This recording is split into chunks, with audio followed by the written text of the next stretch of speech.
Hello, everybody, and welcome to another episode of Stories of Service. And today I'm so happy I have another in-person guest.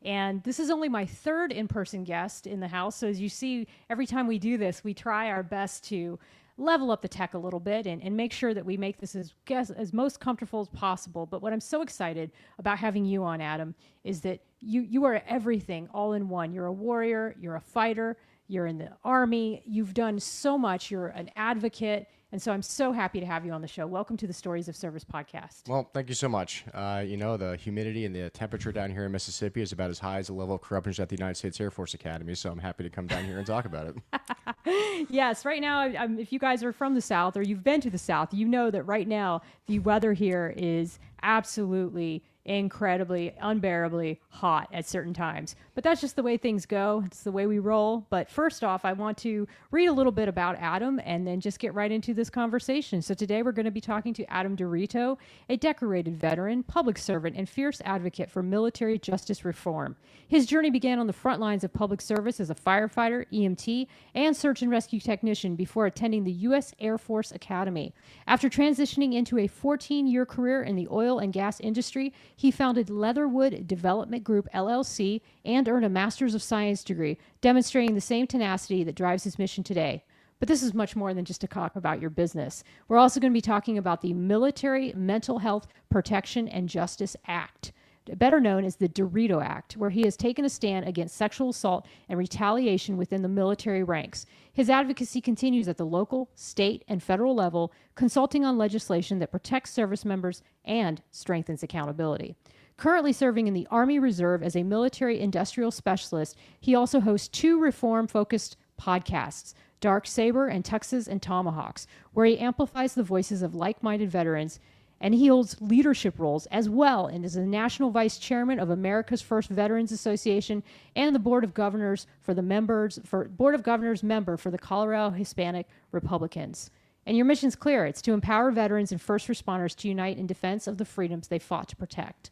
And so today we're going to talk all about that. So first off, as I always ask all of my guests who have served in the military, where are you originally from? And what made you decide originally to go into the Air Force? So originally I was born in Poughkeepsie, New York. I grew up in a small rural farm town called West Milford, New Jersey. It's pretty close to the upper state New York border. And I was a 9/11 kid. So my dad's cousin had gotten killed in 9/11. We watched the towers collapse from my hometown of West Milford, New Jersey. You could see the smoke billowing and piling up from New York City there in our mountain town in New Jersey. And, I've always wanted to join the military when I was a kid. I was always drawing pictures of planes and, tanks and stuff and dressing up and playing Army and stuff. But 9/11 really solidified that for me. And my junior year, when I was in high school, one of my fellow football players who had joined the Marine Corps the year prior, he had gotten killed in action in Iraq, right at New Year's Eve in 2005. So it kind of hit home. You never think that these things are going to hit your little small town in the middle of nowhere, especially in New Jersey. But when Brian Perello got killed in the Anbar province, he was a swift boat water operator in the Marine Corps. The whole town came out and, we had the fire trucks and we renamed the postal office after him. And, when it hits your hometown, it's like, wow, this war is real. And that time in Iraq in 2005 and 2006 was pretty insane. And that next year I turned 18 and I found out I got accepted to the United States Air Force Academy. And I got accepted to all the federal service academies. I worked very hard as a child to, be the best that I could. I joined the Civil Air Patrol. Yeah, because you did a lot before even the military in the civic realm, like you said. You joined the Civil Air Patrol. Yeah, like when I was 12, because I thought it was cool to dress up in like little Air Force BD uniforms and run around and learn like cadet leadership stuff. But I did like Hawk Mountain Rescue school out in Pennsylvania, learned basics of search and rescue technician stuff, became a certified EMT and a firefighter in New Jersey. So I was very, very active in my hometown, in addition to being like the captain of the track team and playing varsity football. Because I didn't think my grades were that good. I had like a 3.9 when I graduated, but I'm like, oh man, those grades aren't good enough to get into the academy, so I better have that well-rounded aspect. So I really tried to do as much as I could and be like, Captain America of my little small town. And I got the letter to go to the Air Force Academy. I was super excited, and I got it for West Point, Annapolis, Merchant Marine. So you were accepted to all of them? All of them, yeah. And I chose to go to Air Force because I wanted to fly F-22s. That was my dream. And I'm like, you know what? I just want to leave my small town. I want to get away from the East Coast. I want to go out west because I thought, I watched a lot of South Park, so I figured like I was going to go skiing every weekend and hang out. I had no idea what I was about to expect when I actually got out there. It was very different than what I thought it was. But yeah, I mean, I got into my dream school. I worked my butt off for it. And, it's like my mom said, be careful what you wish for. Right, right. And I want to let you guys know that we will probably go over an hour tonight. This is going to be a kind of an in-depth conversation about what happened to you at the Air Force Academy and then what you did with this experience. So tell us a little bit about your first couple years attending the Air Force Academy and what that experience was like for you. Yeah, so it was pretty interesting. I went and reported into basic cadet training 5 days after I graduated high school, so I didn't have any time off. So I pretty much packed my bags, showed up in a t-shirt and shorts, just joined the cadet wing at that point in time. And what took me back was, like I said, I worked very hard to get to the Air Force Academy. I didn't come from a family with a lot of money. We grew up pretty poor. We had, grew up with like hand-me-down clothes and welfare Thanksgiving, so to speak, from the community. So when I got there, I thought like everybody was kind of like me. Like you worked really, really hard to get to these places, and they were all about this like alpha mentality of like serving your country. And like I said, our country was involved in heavy combat at the time, so like the expectation was like like we're all gonna die and go to combat in Iraq. Like that was the mentality. And that's what we all thought was gonna happen. Yeah, for sure. And I showed up there and I realized that there was a few kids like me. I met this one kid from West Virginia. I'll never forget his story. So like we were getting issued our uniforms and our first pair of shoes, and he like sits there and like starts crying, and I'm like, stop being such a little bitch. Like, why are you crying? Like, we're in basic training. He's like, this is the first pair of new shoes I've ever had in my life. That must have been kind of strange for you. So for me, I'm like, okay, I connect with this kid because I understand how he feels because I grew up like that. But then you see like most of the people that go to these service academies are dad was a grad, grandpa was a grad, their dad's a general or a colonel. It was like their third or second choice. They didn't really want to go here. They wanted to go somewhere else. Or they were definitely there to play Division I sports. A lot of people kind of get duped into going to these service academies playing Division I sports. Like, oh, you only have to do a 5-year, obligation of service, but you get to play Division I football and go play for the NFL. I mean, some do, but that's kind of a lie. So they trick. It's very hard to get people to play at Division I schools at service academies because most of the people who are really talented to play Division I, they go to like real Division I schools like LSU or Alabama State or something like that. So to convince really talented players to go to a Division I school and do a 5-year active service obligation when their objective is to play professional sports is really hard. So there's definitely a major disconnect. We call it the TIZO gap. The terrazzo is the area between the cadet buildings. So we call it the TIZO gap because there's a disconnect between the NCAA players and like the normal cadets who got there on their own. So it just wasn't what I expected. I really did not enjoy my time when I got there. I realized I had a lot of personality conflicts, especially being fresh off the boat, so to speak, from New Jersey. East Coast attitudes are very different than Midwest or Deep South, right? I'm very direct. I'm very in your face. I curse way too much. And that's just not how most of the people who go to these service academies are. They're all polished, silver spoon in their mouth type of kids. Right. And to be fair, I was a firefighter EMT. I experienced death already. I experienced horrific car accidents. You were already very mature. So when I got there, like most of these kids, like the highest achievement they had was like being in the National Honor Society in high school or getting a varsity letter for sports. Well, I had all that, and I did addition to other things to my community. So there was definitely personality conflicts. I will never forget the first time I got in trouble in basic training. I got yelled at because I just couldn't stop laughing because when you go to basic training, like you expect like the most in shape, scary people ever. And I showed up and it's like a bunch of fat kids with bad haircuts. And I'm just like, what is going on? Like, this is the Air Force cadet basic trainees. And I didn't know, I wasn't like Air Force MTIs or military training instructors. It's cadets that were teaching basic training. So like, I didn't understand that. I thought like you weren't allowed to do that. I thought like you were going through real basic training. And I couldn't stop laughing. And then they made me fill out this piece of paper of why I thought it was appropriate to laugh at the senior cadets. And I will never forget. I'm like, because I was like, well, sir, you should learn the definition of leadership, which is the art of influencing and directing people in a way that will obtain their willing obedience, confidence, respect, and loyal cooperation in achieving a common objective. And once you do that, then I'll stop laughing. That didn't go well for me. No. You know what I mean? So, nobody wants that person that even though they are more mature or they're smart or they get it, they want you to just humble yourself and be very... And this was a hard lesson I had to learn, right? It was like, I should have learned to shut up in color. That's never been my attitude towards anything, apparently, hence why I'm talking to you on this podcast. But yeah, I mean, like there was a lot of personality clashes. So I knew I couldn't quit. I didn't want to quit the academy. So I found another pathway and I started doing those things. And there was 2 individual cross commissioning programs at the Air Force Academy. So people don't know this. When you go to a Federal Service Academy, whether it's Navy, Merchant Marine, Army, or Air Force or Coast Guard, you can actually commission into any branch of service you want. There's actually, I didn't know that until you. So it's just a gentleman's agreement that if you go to the Naval Academy, you stay Navy or Marines. If you go to Air Force, you stay Air Force or now Space Force. If you go to West Point, you stay Army. So I talked to the Army guys there, and I did something called Army programs. So if you complete that, you can either go to jump school or air assault school as a cadet.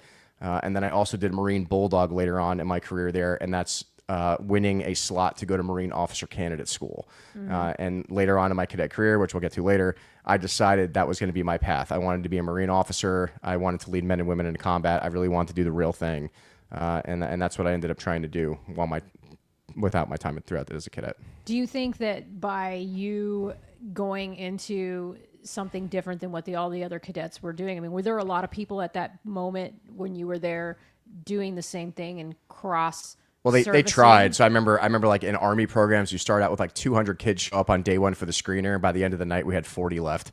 Wow. And by the time the program ended, there was like 10 of us.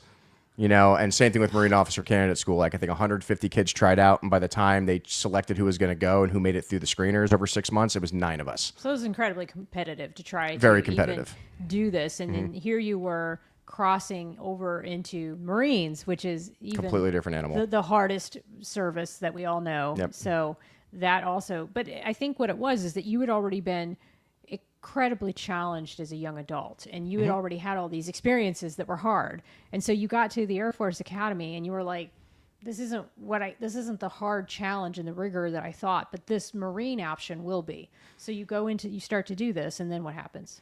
Well, I mean, like I said, my commander and I didn't get along at all. I got in plenty of mischievous trouble when I was a cadet, like all cadets do. One time we got in trouble for an email war because back in the day, before memes were like an actual thing, like this is before smartphones, like Facebook just came around. So I remember we sent out class-wide emails and hit reply all on Microsoft Office on the entire base-wide email system, which I don't recommend doing that. Don't do that. Because it jammed up all the servers and like clogged everybody's stuff. So we got like in trouble for like jamming up all the commanders' inboxes because cadets were just, roasting each other throughout the night, getting ready for an inspection. And when people tried to open their inbox in 2007 with like, 250 gigs of RAM or whatever it was, like it just slowed the entire network down. So another time we saw a senior cadet making out with his girlfriend by the ATM machine. So we put a bunch of Capri Suns in a water balloon launcher and we're, performing an artillery strike. So, typical cadet mischievous things. But at the end of the day, I had my small group of rugby friends. I played rugby at the academy. That was kind of where I found my friend group outside of, training for the Army and the Marines. And, like I said, this is kind of where my story begins, is because like you can't find, women to date when you're at the academy, right? So a lot of kids were on these like dating websites, like trying to find girls to hang out with on the weekends at University of Colorado Springs.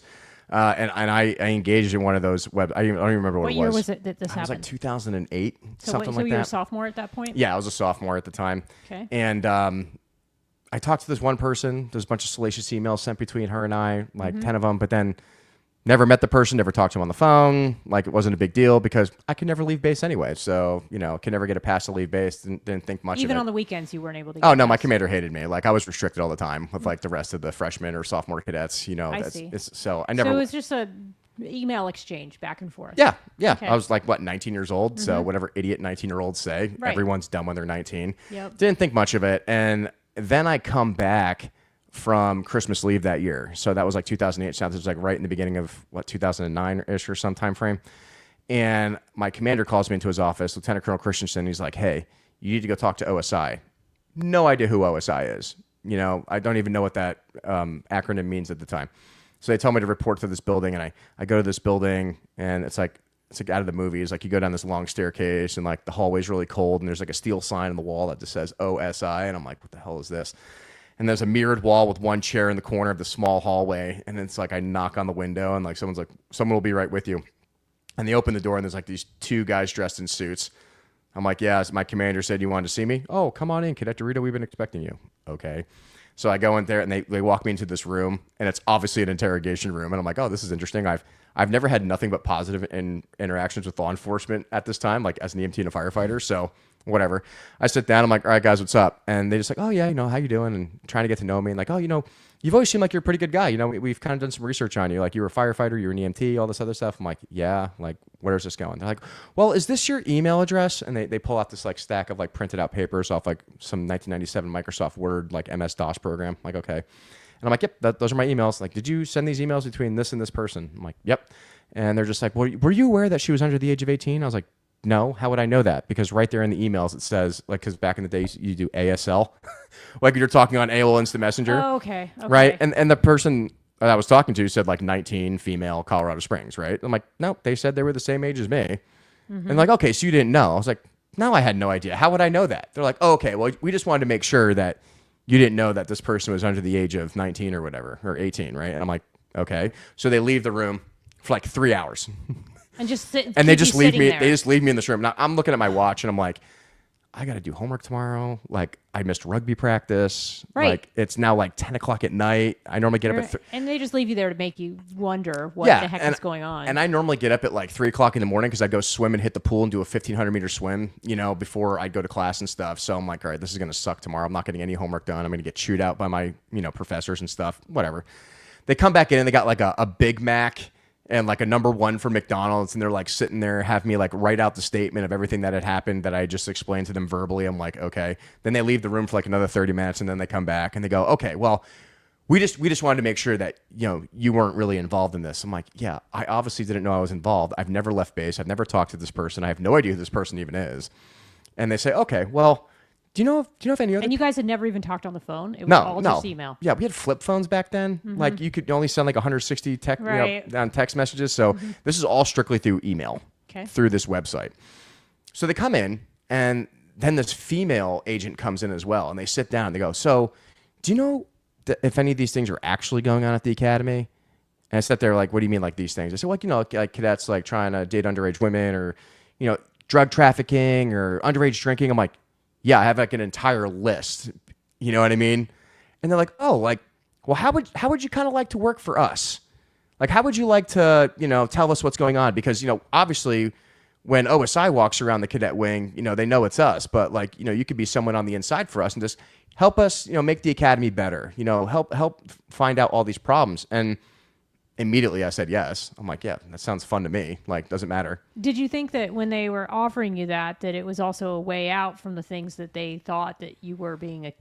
I never got charged with anything. I never got arrested. Like, this wasn't a thing. Like, it wasn't anything like that. So nobody ever made you think you were in trouble for the fact that you didn't know this. They were just like almost like a target of opportunity. Hey, you came in, we saw that this was something that you thought you were involved in, but it was something that it was something far different than what you thought. But hey, you have an opportunity to help us out. And you were like, hey, let's do this. Yeah. And like I said, I was restricted on base anyway. So, I mean, the only thing I did was I just listened to conversations of cadets, what parties were going on that weekend, what hotels they were at, who was buying the booze, whose colonel's car, whose daddy was letting them use the car that weekend to go get the booze from, you know, playing Hey Mister down the street off South Academy Boulevard, you know, where the drinking parties were going on the weekends in the cadet dorm. And then back then, a big thing was spice, because spice wasn't illegal in the military yet. So a lot of kids were going out and buying spice in the Springs and getting high, and they didn't have drug tests for it back then. So like kids were getting all screwed up with like hookahs and stuff in the quads between the dormitories. So yeah, I was a confidential informant for OSI. And for those of you who don't think this is true or that this could ever happen, I just want to be really transparent. What was the name of the mission that you were involved in? So it was called Operation Gridiron. That's what it devolved into. Gridiron. So please Google that. So I did all these Googling and this research to verify everything that you're telling me. But this was actually a program at the Air Force Academy where they would enlist cadets to spy on other cadets and then report their wrongdoings to OSI. So now you're this confidential informant. Tell me a little bit about that experience. Well, and I thought it was kind of fun because I didn't have to tell my commander.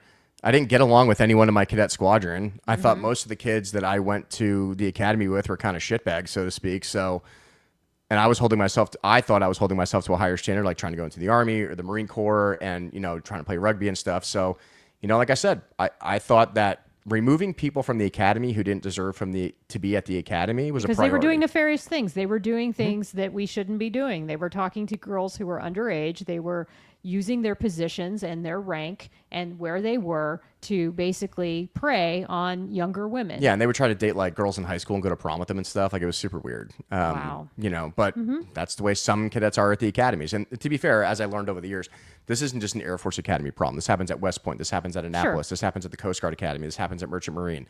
And this happens throughout active duty service as well, right? Yeah. This isn't just like an academy thing, No. but I was at that base. That was my scope of control and what I knew about the military at the time. Right. And it also gave me free reign to leave base and stuff to go meet up with OSI across base. And then I would always get my free dinner because I'm a broke cadet. And you also, let's be clear here, you formed a rapport with OSI. These guys kind of became colleagues of yours. Yeah, like we got along really well. We'd hang out at OSI building because like I said, I could never leave. So on Friday nights, I'm like, I get free McDonald's. Yeah. I get to hang out with them for like 2-3 hours. We get to debrief the week because I'd collect all my information during the week, and then I'd go on a jog or a run, and I'd go to OSI on Friday because that was my reason I could leave the cadet area was I'd go work out. Right. And I'd go hang out with them till like 10 o'clock at night when no one's around. They give me free dinner. We debrief for the week, and they say, all right, cool, man. We'll see you next Friday. You would write these memorandums for record where you would say what you would see and what you would hear and the things that you knew. So how long did this go on for? I mean, it was like the last 2 years I was at the academy, right? So like 2008 to 2010. Okay. And I trusted. It was Agent Szymanski and Agent Munson. I still remember them to this day. I thought they were great guys, right? Had a really good relationship with them. I trusted them. And this is kind of where like my story escalates, right? So things are going pretty well later in 2009. I'm just getting ready to go to Marine Officer Candidate School. I was one of the 9 kids to get selected. So this is like my spring of junior year going into my senior year, right? And what happened is my commander's like, all right, DeRito, you can have a pass for the weekend. I'm like, score. So my roommate was a West Point guy because I always roomed with the foreign kids or I roomed with the cross transfer semester kids from other academies because I didn't get along with anyone in the Air Force Academy. So I just picked everyone else that didn't want to room with the squids or the West Point guys or the foreign guys that couldn't speak English, right? So because I like them. I get along with them, you know what I mean? And so my roommate's like, hey, we're going to run the Fort Collins Marathon, and we know like you're not a big drinker. You want to be our designated driver when we have to drive back the next day. I'm like, yeah, sure. So, and I'm 21 at the time.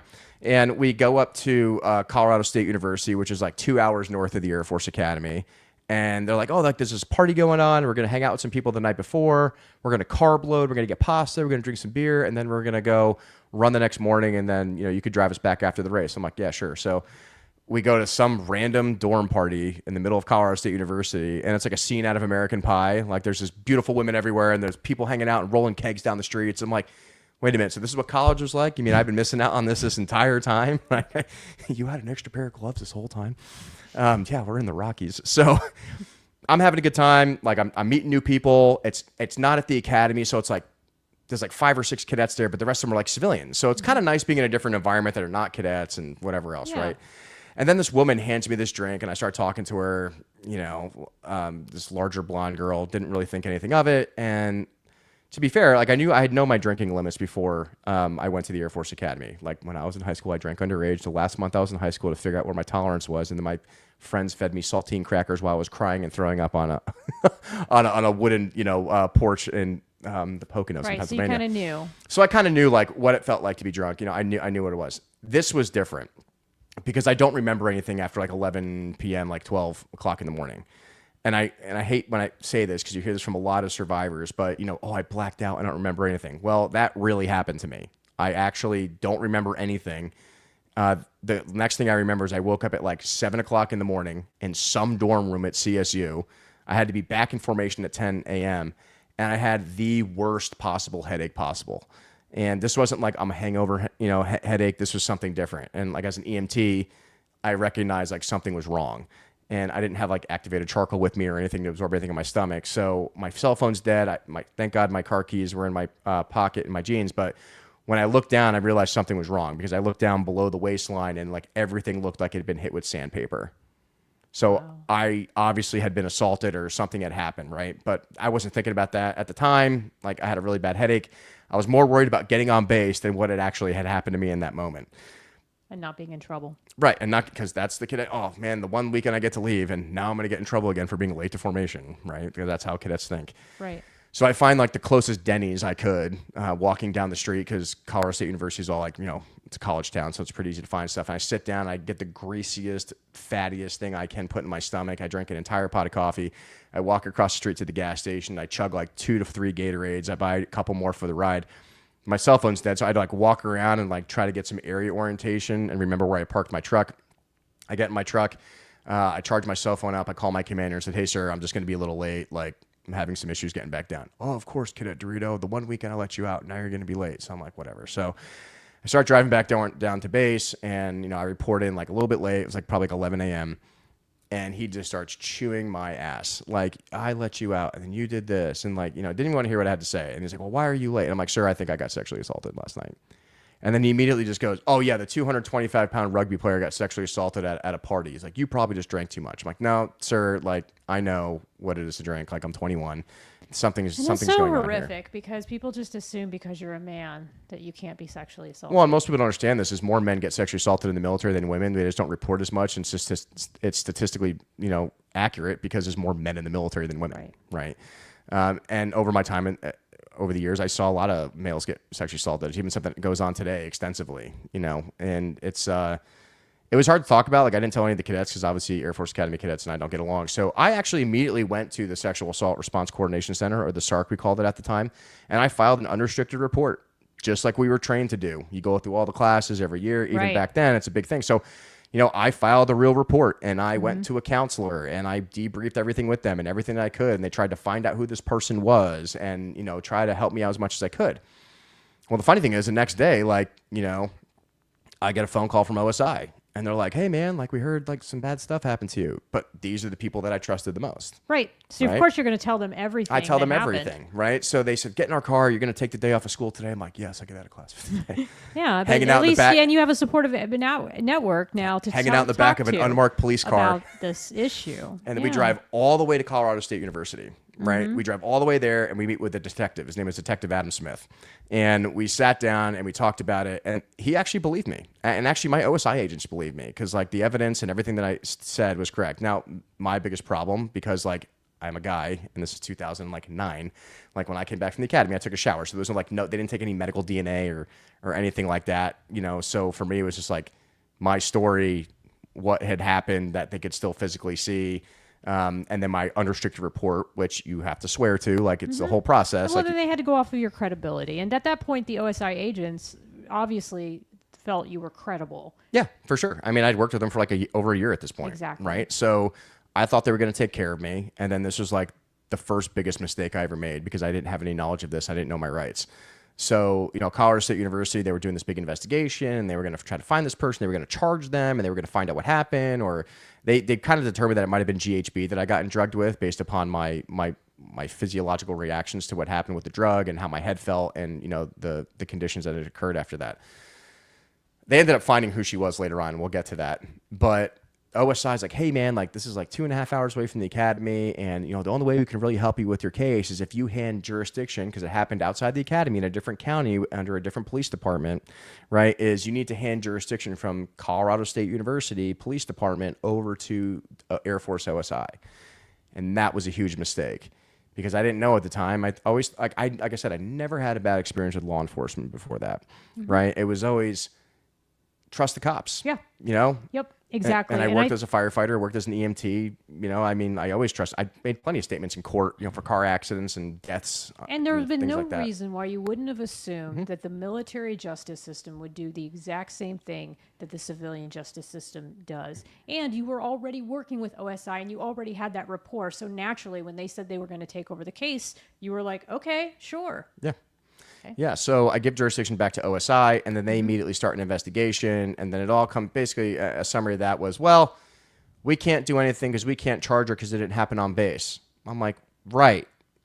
Then why did I even give you the jurisdiction? And this is when I realized I screwed up, because now she's not going to get charged, and now they're just trying to handle this restricted report in the system, because you understand, or this unrestricted report. What people don't understand is when you file an unrestricted report in the military, that goes like straight to Congress every year off of the sexual assault reports for every base, right? They were trying to find a way like not to submit that report to Congress, because it makes the Air Force Academy look really bad. It makes people start asking questions. I didn't know that until later on, but like I didn't understand why they were putting so much effort into like making this go away, Right. And you wanted to see this person charged and held accountable. Oh, absolutely. And not only that, it got worse. I mean, this woman found out like who I was on Facebook, and like I was on staff duty because I couldn't leave that weekend, of course. So I was like, on Facebook, you could put what your status is. And this is like an OPSEC thing. Now that I'm an Intel guy, don't ever do this. I'm like, I'm going to go run Eagles Peak to prep for Marine OCS because I'm like a 21-year-old idiot. And I put things out on the internet like that. Well, she apparently, what I found out later was like her dad was like a retired colonel and she had access to like military bases. Right. And she tracked me down while I was at the Air Force Academy and like found me while I was on this trail on the mountain. Right. Like stalking me. Like she was actually stalking me. And I'm like, I'm not playing this game. So like I tried to run ahead of her to like lose her in the woods somewhere. And then she like twists and falls and like claims that she got injured. And I'm like, well, not playing this game. I immediately call 911. I'm the cadet on staff duty. So I call 911. I get Air Force Academy Fire Department, Air Force Academy Security Forces, and Flight for Life and El Paso County Search and Rescue to go up there and pull her off this mountain on a helicopter. You know what? Documented it all. Like I called my commander. He said, oh, of course you're involved with this woman who you claim sexually assaulted you. I sat there and went, no, she came to, she drove from Colorado State University all the way down to the Air Force Academy to stalk me. Right. And she gets to the hospital and then my commander makes, and I don't understand like why I thought this was a good idea. Cause my commander immediately goes, well, she found, my command phone number and she said she left her purse and everything in her car at the bottom of the hill. So you have to go deliver it to her at the hospital. At what point in time does any commander direct someone who is under investigation for sexually assaulting you to go give them their credentials? Somebody who doesn't believe you. Right. So I immediately grab a witness. I have another cadet with me. He's one of my sophomores. And I said, get in my truck. You're coming with me to witness everything in person to realize what I'm dealing with. Right. So I'm never going to be alone with this person at any single point in time. So we go all the way to the hospital and she's like, oh my God, I'm so injured. I'm like, you're sitting in the ER waiting room. I'm like, they give her like a bottle of ibuprofen or something. I'm like, here's your wallet. Don't ever talk to me again. Right. Like I'm only doing this because Lieutenant Colonel Christensen told me to do this. And Harrison just goes, I said his name. Harrison just goes, yeah, man, she's nuts. I'm like, thank you. You saw this in real time. Right. So we go back to the cadet wing and I don't hear anything for about a week. And then I get called into my commander's office again. And he's like, she called me and said that she's pregnant. And I'm like, what are you talking about? And she's like, well, she printed me out some of her blood work and it says that she's pregnant. I sat there and went, I'm not a doctor. I don't know how to read any of this stuff. I'm like, first of all, I don't know how that happened. Like, I don't know. I can't, I have no explanation for you. Right. So I'm just about to leave for Marine Officer Candidate School and I had to go meet with the vice superintendent who's an 06. And he goes, DeRito, we don't know what's going on with this woman. We're going to do our own investigation while you're gone, but just go to Marine OCS, go do good things, and come back, and we'll deal with this when you get back. Because it was like a 6-week program. And I had orders with the Marines to go to Quantico. So, you have to go do those orders.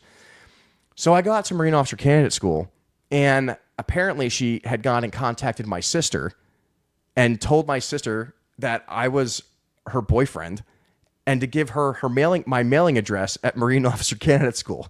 So now I'm at Marine Officer Candidate School, and I'm just getting pounded with like piles of letters that this person is writing me while I'm at.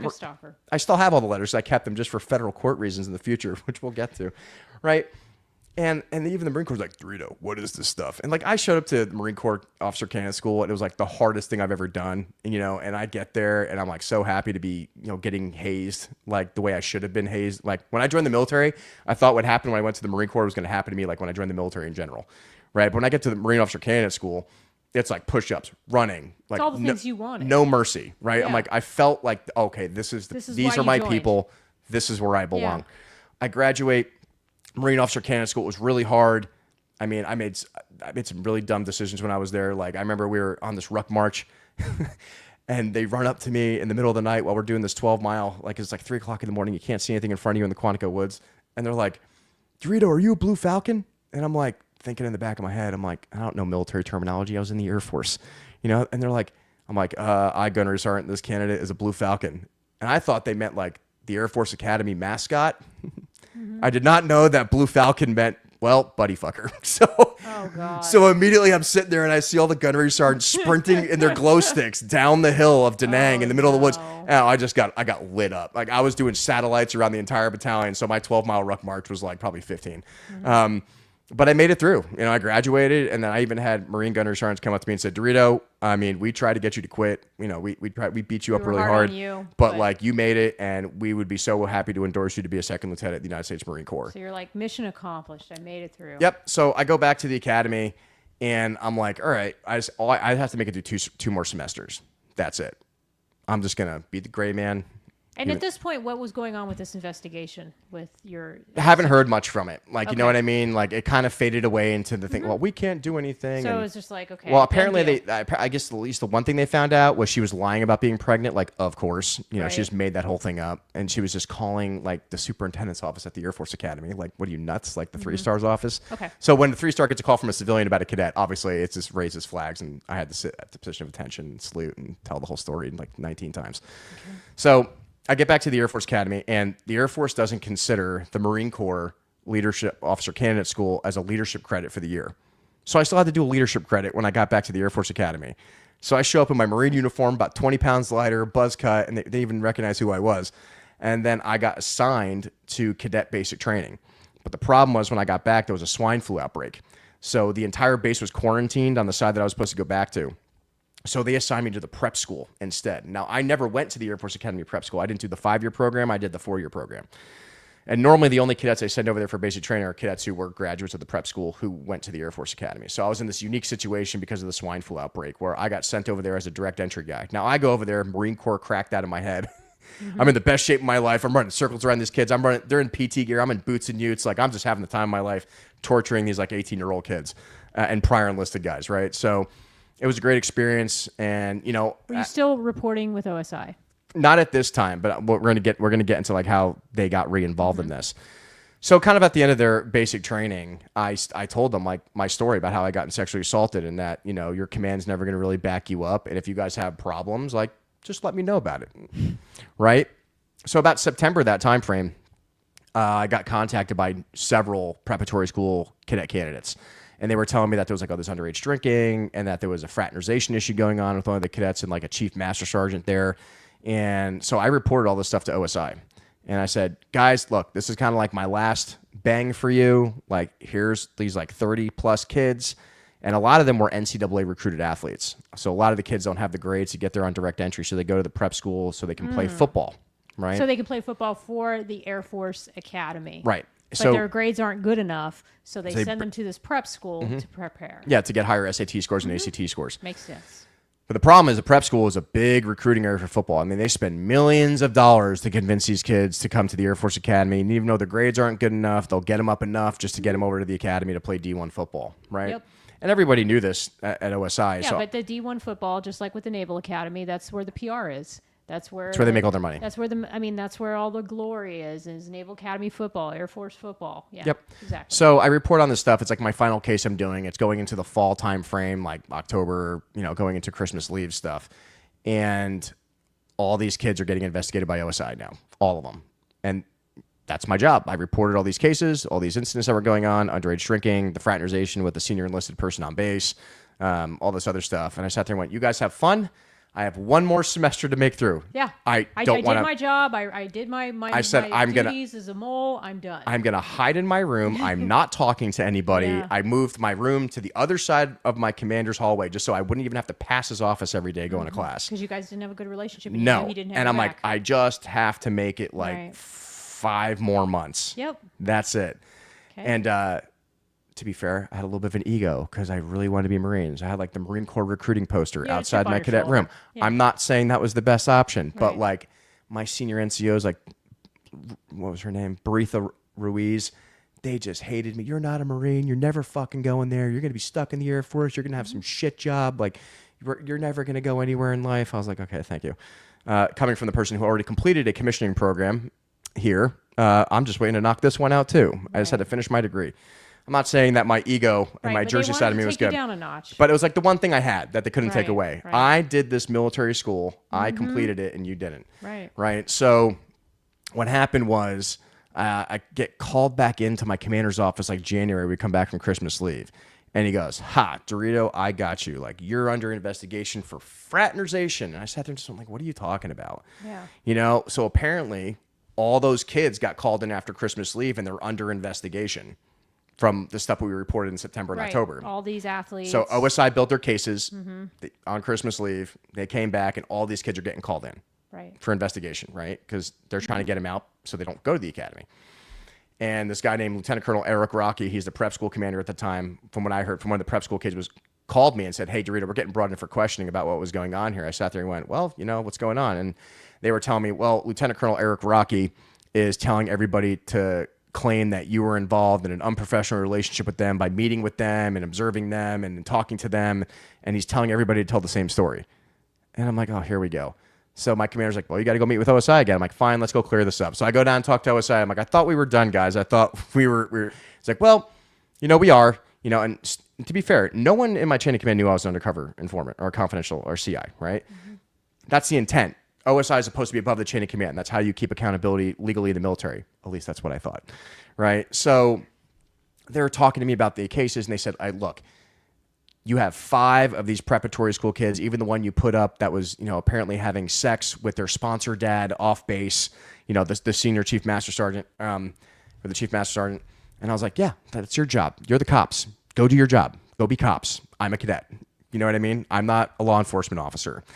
And they said, well, they're going to give you a frat. It's an Article 15. It's no big deal. Like, there's no charges. It's non-judicial punishment. Yeah, these are your buddies. Let me just frame this for a minute. Yeah. The people that are telling you this, these are people that you've already built like a trusting relationship with. These are people that are saying, you're going to be fine because you have worked with us for the last couple years. You've built a relationship with us. And this Article 15 is a way, in my view, it was them trying to meet the two sides in the middle. It was them trying to appease what the students were saying, and then at the same time give you something that they thought, or they were trying to tell you at the time, wasn't going to damage you forever. Right, and that's what I thought. I mean, the way they explained it in Article 15, like, frat is frat. It doesn't really matter. It's not a big deal. This happens in the military all the time. It's a slap on the wrist. You're going to do 30 days extra duty, and then you're going to walk away from this and go be a Marine and serve this country. And people all the time get what we call Article 15, because that's NJP, right? Yeah, non-judicial punishment. Non-judicial punishment. It's especially in the enlisted world. It's just a common thing that happens. People, especially in their most junior ranks, they can survive an NJP and then go on and still continue to serve. Yeah. So you thought that was what was going to happen. Yeah, keep in mind, I have 3 months to graduation at this point. I'm like, so you're telling me if I just sign this statement and agree with you and I take an Article 15, this is over? Yep. And they said, yes, absolutely. Okay. Didn't have a lawyer. Didn't have any legal counsel. Didn't go to Defense JAG. Didn't do anything. Didn't do anything. And you didn't think that you had to. No. I worked with these guys for almost 2 years at this point in time. Relationship. Right? So I signed this Article 15. I'm like, whatever. I don't care. I'm like, I just want to be left the fuck alone, finish my finals, and get out of this place and go to the Marine Basic School, TBS, right? So then it just starts to accelerate. They were trying to get me on anything and everything. Like, if I didn't have my shoes tied right, they'd stop me in the hallway and try to give me, like, demerits. Now, to be clear, at the Air Force Academy, if you get 225 demerits, it's presumptive disenrollment, right? But even with an Article 15, even with my that whole email thing with the so-called fake 13-year-old or whoever that was, right? Even with that, it was like 50 demerits, and what they gave me was misuse of government network because I did it on my cadet computer. But they didn't give me anything else. Like, it was a cadet punishment. It wasn't even a real punishment, right? They gave me an LOR, letter of reprimand, and then they gave me 50 demerits for misuse of government network. Great. Big deal. So I think at this time I had like 70 demerits. Of the 240. 225. Sorry, 225. So, and even with the Article 15, which was like, say another, I don't even remember what it was, like 30 or 50. It's on my FOIA request, which we'll get to later. I was less than 150. So I still had like almost 100 I had to get to have presumptive disenrollment. So even with the Article 15 and all the stupid shit, like sleeping in my room when I was a freshman, I wasn't even remotely close to the 225. So I'm staying in formation one day, and noon meal formation. And noon meal formation at the academy is when, like, we call it the zoo for a reason. All the people stand on the wall, and they're watching all the Cadet 40 squadrons march to noon meal formation, right? And I'm out there in my dress blues. Now, keep in mind, I'd been wearing my Marine Corps Eagle Globe and Anchor on my dress blues every day since I graduated Marine Officer Candidate School. This specific day, apparently, it was a problem. And keep in mind, the Marine Corps Eagle Globe and Anchor is an authorized uniform device in the Cadet Uniform Manual for anyone who's completed Marine Officer Candidate School. And like I said, it was the one thing I was not going to let them take away from me. So I had some cadet come up to me, the uniform standards and evaluations person, and go, DeRito, take off that Marine icon. I'm like, no. And they said, you better listen to what I say on the stand eval cadet officer. I'm like, it's not happening. And if you know the stand eval code, it's in the cadet uniform manual. I'm authorized to wear it. I'm not taking it off. Right. So then he goes and tells the senior NCO, Bertha Ruiz, right, the one who yelled at me for having my Marine Corps recruiting poster outside my door. You better fucking take that off. If you don't take that off, like, I'm going to give you another NJP for disrespecting a senior non-commissioned officer. I sat there and went, well, Tech Sergeant Ruiz, you are supposed to enforce the uniform standards of cadets. And if you knew the uniform manual, you would understand that this is an authorized uniform device. That's an unlawful order, and I am not taking it off my uniform. Not saying that was the best response, but I was digging my heels in at this point. Yeah, and this is what we talked about last night. Sometimes you got to choose your battles, but I get it. It was like the one thing that you were proud of. One thing I had. There's the one thing I had. Thing you wanted. So then she immediately goes to the commanding officer, Lieutenant Colonel Christian, and he comes over and says, the guy that doesn't like you. You're going to take this off right now, and if you don't, like, you are in so much trouble. I sat there and went, sir, the uniform manual says I'm authorized to wear it. This is an unlawful order. I'm not taking it off. And I didn't. I did not take off the EGA. And then after that, magically, they give me like an obscene amount of demerits. Like, it was like 50 or 75 or something, whatever the record says, like I said.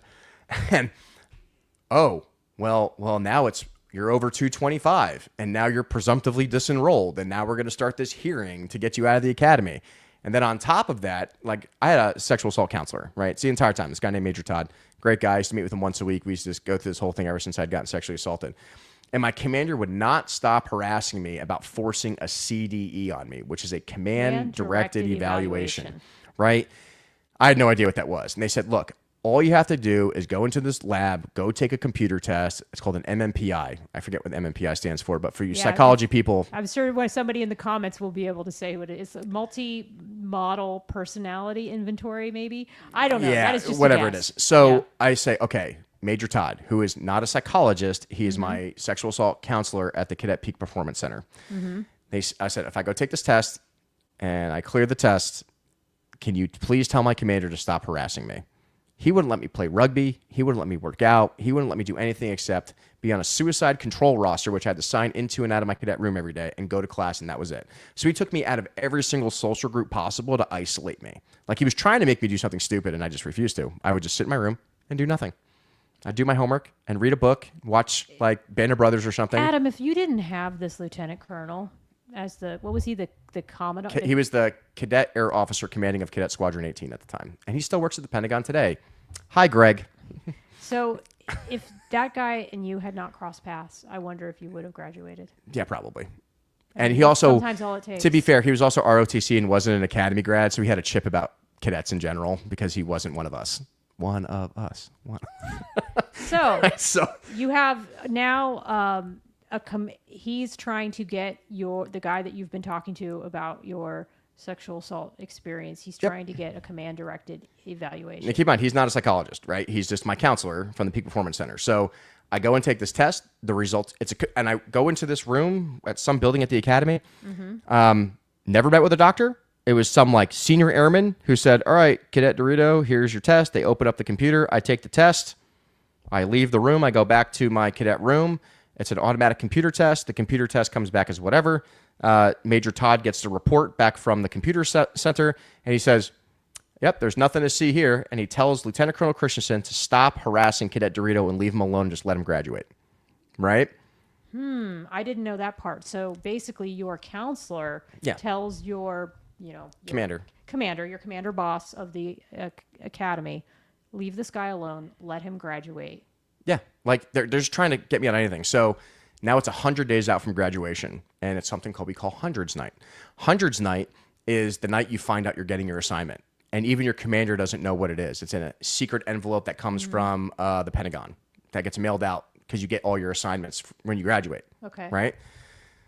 And everyone's like, he's not going to get it, like, because it was me and like my 5 best friends, like at the academy at the time, who went through Marine OCS together, right?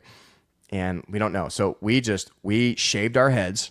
We put on our Marine Marpat uniforms and just said, we'll see what happens. Like, you had the special operations kids who were going to stow crow, or special tactics officer or combat rescue officer. They were dressed in like their fins and their masks because they all knew they were going to go there. The pilots are all wearing like, aviators and so like, you don't know whatever. for sure that you're going to be. I don't know. I was just hoping to God that I got it. So we get there. And it's a big, they have Mitch's Mountain, which is a giant pile of ice cream. And it's like this big ceremony in there. And they're like, all right, everyone open your envelopes. Like, the commandant gets up there and tells everyone to open up their envelopes. And I open up my envelope and it says, you've been assigned to the United States Marine Corps, Quantico, Virginia. You're so happy. And I was like, I was You're like, I made it. Such an arrogant prick about it. I'm not gonna lie. Like, I get on top of the table and I did the thing from the movie Waiting.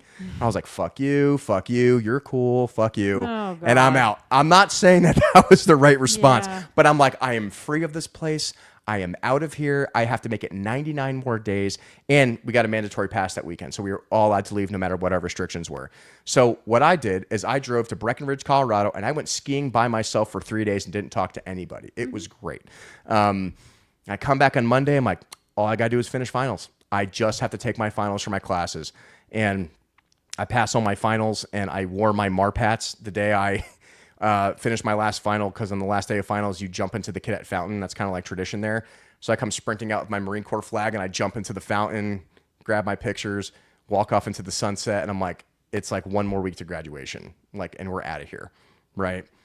And my commander's like, we're gonna do whatever we can to stop this, and like, keep in mind, there's no decisions have been made. Like, they're trying to put me through these like disenrollment hearings with a hearing officer, like, non-judicial punishment for that Article 15, right? And now they're trying to make the case of, well, he had an Article 15, and now he's over 225 demerits. Were you going back to your OSI buddies and going, WTF? Like, why is this? You told me this Article 15 wasn't going to count. Well, the best part was the OSI agent came back and testified at my hearing that I should graduate and to leave me alone. So they had your back. Yeah, and that never happens.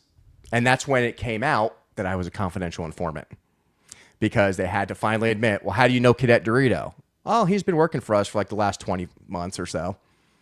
So it came out in the hearing that I had worked for OSI. And then they connected me to the football investigations. The superintendent found out. My commander found out. So now they realized that I was tied in with all these investigations that were about to blow up at the Air Force Academy all over the news.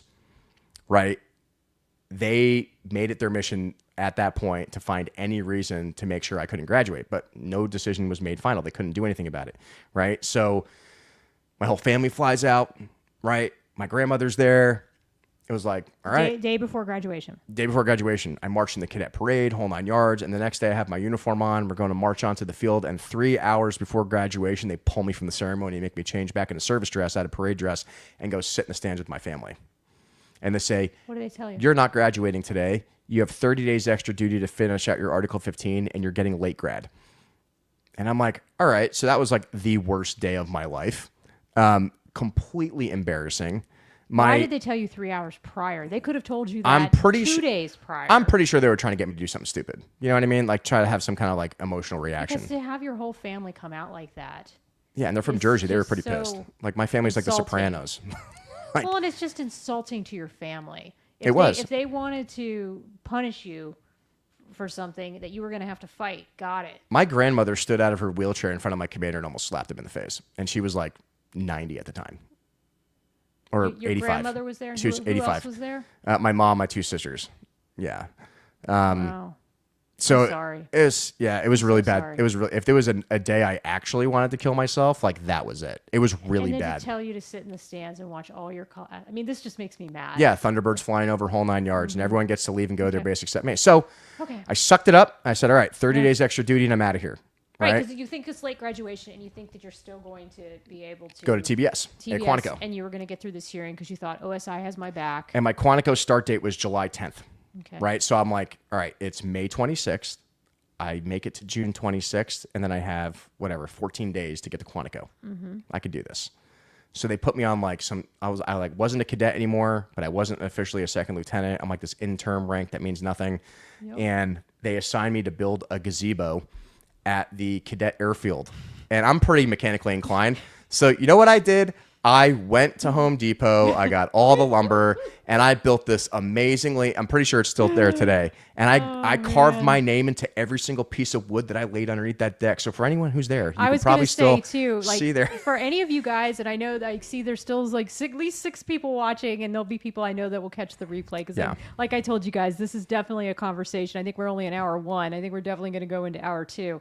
We haven't gotten to the fun stuff yet. Yes, but for any of you guys who don't know what happens when you're like in TPU, temporary holding unit, or whatever, this is the kind of stuff that they do. Dumb stuff. They'll just assign you to go build a building or go clean something around the base. So they'll make up something, or they'll find something for you to do. So I did it. Bringing back memories of things that I experienced as an enlisted sailor. So I did it. I just kept shut up and color at this point, right? I'm like, all right, maybe I should have learned to shut up and color like 8 months prior. But at this point, I'm like, all right, I've gotten my dick kicked in enough. I will just do what I'm told and not fight it. But they were still harassing me. Like, I remember I'm on my way back from the cadet airfield, and I get pulled over by security forces. And they had my car searched because my commander said I was possibly bringing weapons onto base to cause harm. And I'm like, well, that didn't happen, right? And, there's nothing. I'm like, I don't even have weapons at the time. So I'm like, this is really stupid. But just constantly harassing me. They're just trying to get me on something else. Like, they're still trying to find a way to, like, actually get me out of the academy. Like, because at the end of the day, all this stuff is just dumb. Like, people in the military don't get kicked out. Because if you get kicked out of the academy, which we're going to get to, you either owe a 5-year service obligation as an officer. And if you get kicked out, then you either owe 200 5-year service obligation as an officer out of the academy. That's what you owe. Oh, I see. Now, if you get kicked out of the academy, you owe $240,000, or they make you go enlisted, right? Enlisted for how many years? It's supposed to be equivalent to 5 years. I know some people who have done it for like 3 to 4. Okay. So, whatever. And day 30 comes along, and they say, put your service dress on and report to Lieutenant General Michael Gould's office. And I'm like, okay. So I report in there, and he goes, Cadet DeRito. And to be fair, the colonel who really supported my case at the time, his name is Marty France, who retired as a general. Love this guy. He's like my second dad. Backed me up. His son was a Marine. Like, he thought what was going on to me was completely unjust. He was even the classmate of General Gould. So they knew each other really well. So I'm like, all right, maybe everyone's just, calm their pants down, and like everyone's going to like stop being annoying. Everyone's gone. I'm the only one left at the academy, right? Everyone's on summer leave. Like, cadet basic training hasn't even started yet for the next class. And he calls me into his office, and I remember Colonel France told me at the time, he's like, Adam, all they want to hear you do is just take responsibility. That's what they want to hear. Just take responsibility for everything you did and did not do. Just be that guy, and that's all they want to hear you say. I'm like, okay. So I go in there, and General Gould's like, plead your case. And I said, I salute, and I said, sir, I just want to say as a future leader of Marines, I need to take responsibility for the men and women that serve under me. So I am prepared to take responsibility for anything that I am accused of doing or did not do, because that's what officers do. And I'm ready to move forward and be a commissioned officer in the United States Marine Corps and move on with my life. And he goes, yeah, you're done. Pack your shit and get out of here. Wow. And I just turned to him, and I never forget what I said. I said, sir, I don't care if it takes 10 years. I will tell everybody what you did here. I didn't know it was going to take longer than that. But I left-faced, and I walked outside the door, and I was met with a K-9 unit, 2 security force officers with M4s, and they escorted me around base, forced me to pack all my stuff up in less than 3 hours. And I had to call one of my officer friends who was a family friend down at NORAD, and they came like, what's going on? And he starts ripping into my commander at the time. He's like, he's a combat vet, F-15E fighter pilot from like Bosnia in the first Gulf War. And he goes, yeah, what a bunch of loser academy people are trying to ruin this kid's life over a bunch of bullshit because you guys can't handle it. And this is why I didn't go to the academy, Adam. This is why I told you not to go there. Like, he's telling them, he's an ROTC guy. He's just ripping these guys. He's a lieutenant colonel. And so I pack all my stuff up. I had like $47 left in my bank account. And they took all my money from my Article 15. I had like a quarter tank of gas. And I call my sponsor family at the time, Phyllis and Walt, in Parker, Colorado. And I just say, all right, yeah, I need somewhere to go. I have no idea what to do. And I moved into their basement and just started trying to figure out the next step of my life. Next step of your life. And keep in mind, I didn't get a DD-214. I didn't get anything. They just told me to get off base. Now, for anyone who's in the military now, they can't do that. Right. They can't do that. There's a whole process to discharging people out of the military. I didn't get any of that.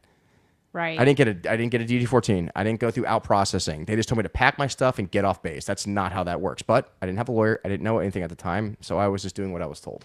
And nobody throughout this process told you about Defense Legal Service Office. Well, they had like a JAG assigned to me, but they were just like, yeah, sign your Article 15 and get out of our office. Like they work for the commander. They weren't there to help me. So no, that's the command JAG. I'm talking like, well, at least from what I now understand, there's, the command JAG that works for the commander, but then every base, and I don't know how the Air Force works. It's all the same person. Okay. So there wasn't like a Defense Services Legal Office, DL. Well, there was a defense JAG, but there's only one JAG on base. And they were just told to have me sign my Article 15. Yeah, and just get out of there. JAG. Yeah, they're terrible people. Lindsay Conserveros, worst lawyer in the United States Air Force. So then you go stay with your host family. Yep. And you start your new life. Yeah, if you want to call it that. So, I mean, I got a free gym membership to 24-Hour Fitness. They gave me some gas money, and then I just started working out every day. That's what I do to deal with stress, right? So I was working out like every day for like 3 weeks straight for like 8 hours a day just because I had nothing else better to do. Sure. I didn't know what to do. And then they turn around like, hey, if you're going to work here or if you're going to be here all the time, why don't you just work here? So I just put like a bunch of money on my credit card and I go get a personal training certification and I just start like hazing civilians and they start paying me like $30 an hour to do that. And I was making like $200 to $300 a week. And then I start figuring out that the Air Force Academy is garnishing my wages at like 37% because they didn't even give me the option to enlist, which I didn't know was illegal at the time, which we'll get to later, obviously, in the story. But they were taking 37% of my pay, making no money. And then I took out some federal loans. I'm like, all right, well, in my mind, I'm like, all right, I have 3 years from the time I finished Marine Officer Candidate School to commission, right? Because it's still the Marine Corps, different thing. I'm like, if I can just finish my undergrad, technically, because they didn't give me my degree, they withheld it, then I can probably commission with OCS, right? So I go to UC Denver. This is like 2011 timeframe, right? So I'm like, all right, I have like 1 year. And they transferred most of my credits over. I had to finish like 30 credit hours in like a year and a half, right? So it was actually really easy because I just got out of the academy. So finishing civilian school and working full-time was actually really easy for me. I was taking like 6 classes at a time and working full-time at Lifetime Fitness. So between clients, I'd work till like noon and then I'd go to class from like noon to 5 every day all week, right? And your plan at that point was to get your bachelor's. Yep, just a bachelor's. And then do what? And then commission into the Marine Corps because I'd finished Marine Officer Candidate School. So, and you didn't understand the whole RE4 code? Well, I didn't have a DD-214 yet. They didn't give that DD-214 to me until like 8 months after the fact. So this was your initial plan was, okay, fine, they don't want me in here, but I'll just go to OCS for the Marine Corps. Well, so yeah, I went to OCS already. I'd graduated as a cadet. OCS, but go. I just had to have an undergrad. So technically the requirements to commission the Marine Corps is OCS degree. Got it. Okay. So I finished my degree like right at the end of 2012, right at the end of the mark. But then the RIF was happening under Obama. And they were getting all these people out. And they said, hey, man, your pilot slot's not available anymore. And they're not taking any more officer candidates. And we can't let you in. So I missed my block. I missed my time frame. And your DD-214 at that point had a code on there that wasn't going to let you. Yeah. So they listed me as a general discharge under honorable conditions with an RE4, which says I could never serve the United States military ever again. And they were unable to waiver that, especially with the RIF at the time. Gotcha. Okay. Yeah.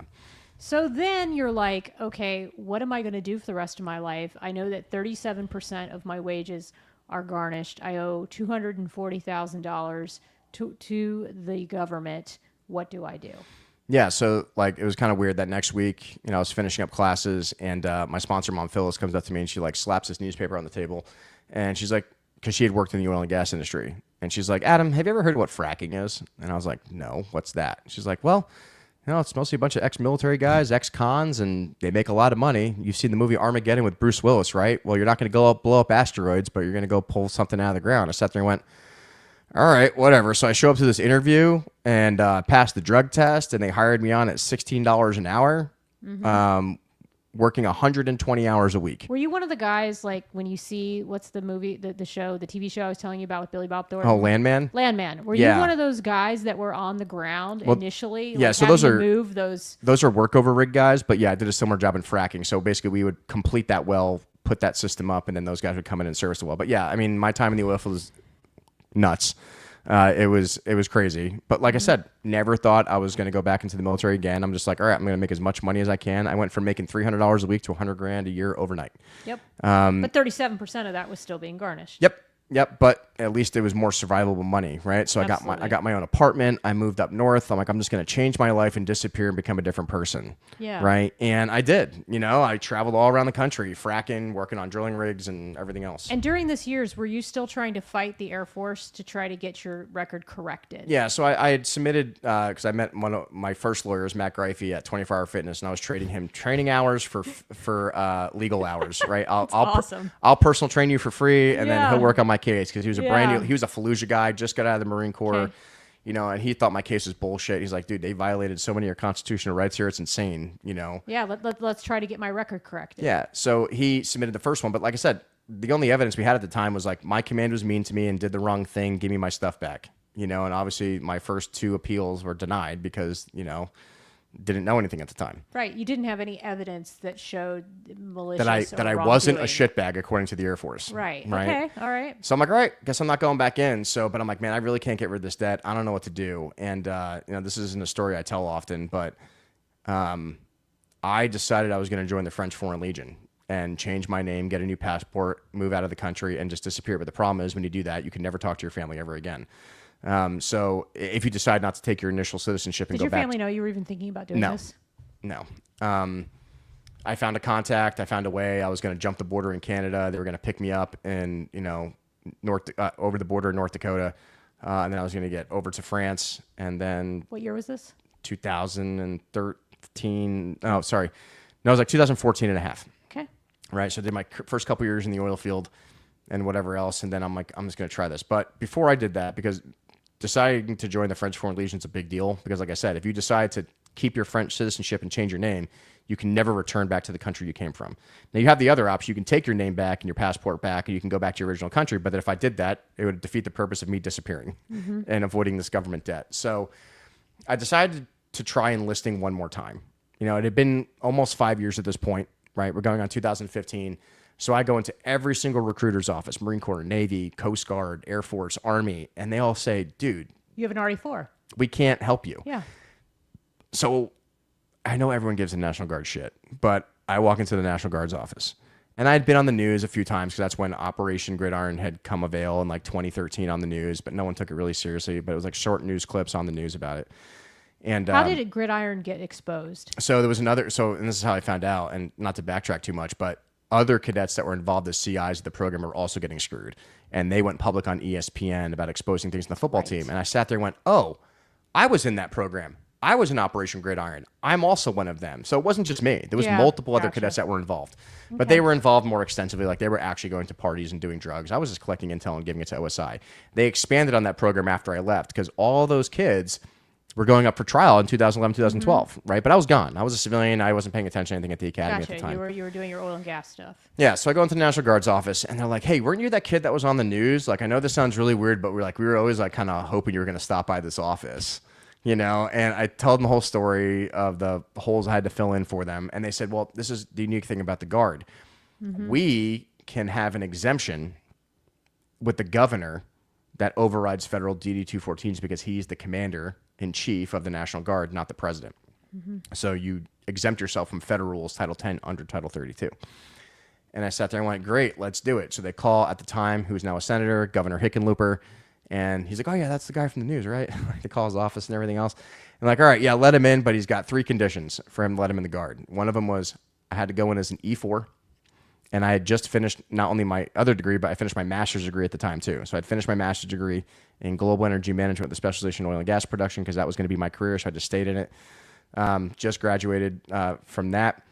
And I had to go in as an E4 because I had a 5-year break in service. I had to recomplete Army basic training at 27 years old. And the third condition was I had to go into special operations. And in the National Guard, there's only 2 special forces groups. There's 20th Group and 19th Group. So 19th Group was one that's in Colorado. And I only had one of 2 choices of MOSs, which is your job. And it was either parachute rigger, which is 92 Romeo, or generator mechanic, which is like 88 Mike or something, or 88 Bravo or something like that. And I sat there and went, well, I jumped out of planes at the Air Force Academy, so I guess parachutes sound kind of fun. So I decided to be a parachute rigger for the 19th Special Forces Group as a junior enlisted soldier, E4, 27 with a master's degree, making over 6 figures a year. So I did it. I'm like, awesome. If I can get in, then this will hopefully be my argument to stop paying this money back because I'm doing my enlisted time. Right. At least, right? Yeah, that's a fair thought, rationale. Yeah, so I take like 18 months. I go on active duty. I go to basic training, and then I go to airborne orientation course, and then I go to airborne school, and then I go to rigger school, and I come back, and like everything's fine, and I go to 19 Special Forces Group.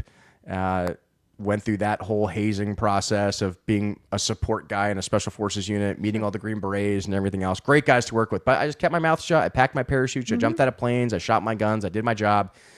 People kind of knew my story, but for the most part, I kind of learned my lesson from the first time. Instead of like telling everybody just shut your mouth and keep quiet. You were a little more humble this time. Yeah, especially I'm also 27. Like I'm literally almost 10 years older at this time. Yeah. I'm 28 now, I guess.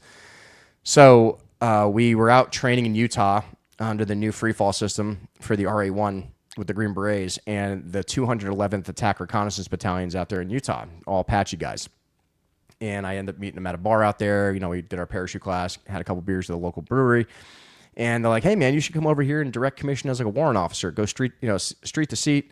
You know, we'd love to have you. You know, I think you're a great guy. You've always wanted to fly. Like, come fly Apaches with us. We're deploying in 2019. You knocked us out in 2 years. You can come fly with us overseas in Afghanistan. I was like, this is awesome. So I fill out my whole flight packet. I get all my recommendation letters from 19th Group.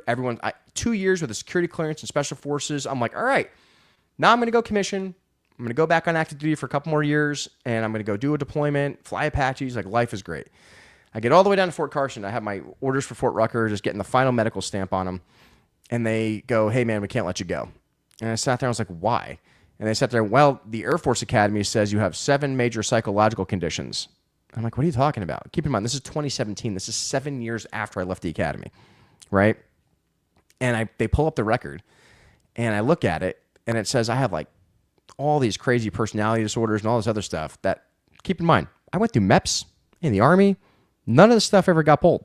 Right, at all. Because the Army doesn't talk to the Air Force, even though they knew when you joined the Army that you had Air Force prior experience. And as you explained to me, and you might have already said this, the governor's office waived your RE4 discharge status. Yep. So there was no secret about the fact that you had been in the Air Force, but it took them all the way to you applying for an officer program for them to go, which I find convenient.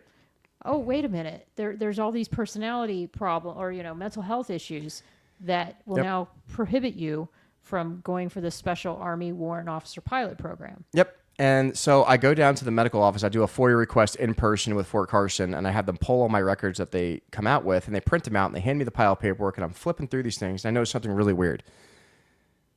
I have no idea who Dr. Kristen Nicole Henley Price is. And on top of that, the date that's stamped on top of the record is September of 2011, 1 year after I left the Air Force Academy. So how is it possible that a doctor I'd never met saw me when I was a civilian working at 24-Hour Fitness at a base I've never reported to? Because everyone knows when you're in the military, you CAC card scan every time you go into an appointment. You would think that they would have dated it at least to when you were there. Yeah, they screwed up. So we found out. They retaliated against me. And another thing that they did in those records, which, by the way, I will go here on split screen so you guys can see both of us. But if you go on Adam's website, which I've linked to in the show notes description, you can see all these medical records. So everything that Adam has talked about is backed up with evidence. In fact, he has a link on his website, Adam DeRito. Yeah, AdamDeRito.com. .com, that says evidence. And you can go on there and then you can look at these medical records and you can see that they are, in fact, dated after you left the academy. Yeah, it was and that's mind-blowing to me that there is somebody who signed medical records after you left the academy. Yeah, and so this is clearly a case of retaliation. And my lawyers at the time were like, we got him. We have black and white evidence that they retaliated against you for reporting sexual assault, harassment, and misconduct. And on top of that, what we also found out was like, well, why would they change it in 2011? This doesn't make any sense. Well, we can't prove this, but the theory was all of those kids that were getting brought up on charges, including the woman that was in a unprofessional relationship with the chief master sergeant, the underage drinking, the drug trafficking with Spice, all this other stuff, they were all going up for like court-martial in like 2012. So our theory was they were going to change my medical records to discredit all the reports I had done with OSI in order to not be able to submit them as evidence against those cadets. Because at the end of the day, like those 30 plus cadets that we were going to investigate and have charged, only 2 of them ended up getting convicted. Jameel Cooks and this other guy named Claxton. The only reason I say their name is because it's a federal prosecution, right? And they were not athletes. No, they were athletes. Okay. So Yep, they had they were 2 on the football people team. that did get convicted, but there were a lot of other people that you were reporting on that did not get convicted. Yeah, they all got away with it. And they were convicted sex offenders. But here's the funny thing. In the NCAA, you could be a convicted sex offender and still play football. So they got a dishonorable discharge from the United States Air Force. They got 90 days time served waiting in their cadet rooms for their trial, never served any actual prison time.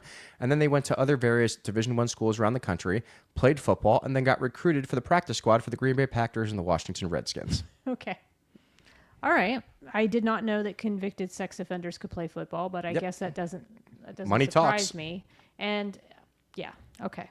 So the next thing that happens, you see you FOIA these records, and you see that they dated them in 2011 when you weren't even at the Air Force Academy anymore, and you go, well, this is clearly retaliation. I'm going to fight this. And what happens next? So we submit another Air Force Board of Corrections and military records, and we sit there and go black and white evidence because there's new evidence, so we can submit another board, right? And they clearly violated this. I even went to the Air Force Academy with my maroon beret, walked right to the superintendent's office, keep in mind, new general at this time, so they have no idea who I am, as an E4.